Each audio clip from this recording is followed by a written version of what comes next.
Here's Carol. Hey, Carol, how are you? Hi, fine, thank you. How are you? I'm okay. What do you make about the climate advisor calling this the most climate injustice, the most significant public health challenge of our time?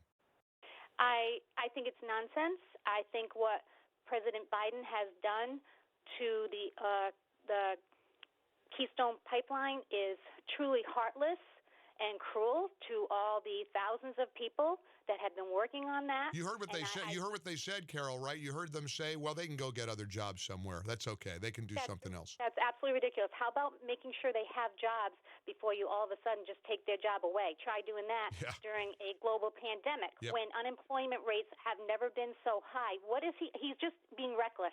And I truly think he's going to go down ultimately as the worst president in the history of this country at the rate he's going. Time will tell. I mean, it's early. We're a week in, and I don't know what's going to go. 2 weeks in, whatever it's been, at least that's what Jen Psaki keeps saying. We've only been on the job a few days. You've done a lot. You've done a lot in a few days. Keystone Pipeline, thousands of jobs gone, stroke of the pen.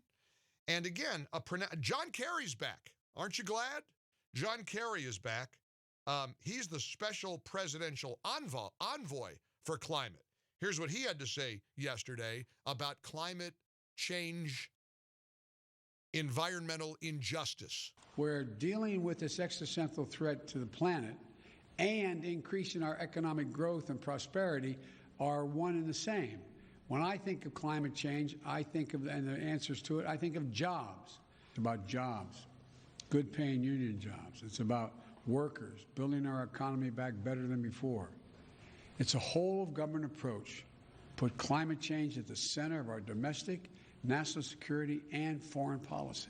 What President Biden wants to do is make sure those folks have better choices, that they have alternatives, that they can be the people who go to work to make the solar panels. Is it just me, or do you find it stunning that the Biden administration thinks climate change is more important than coronavirus?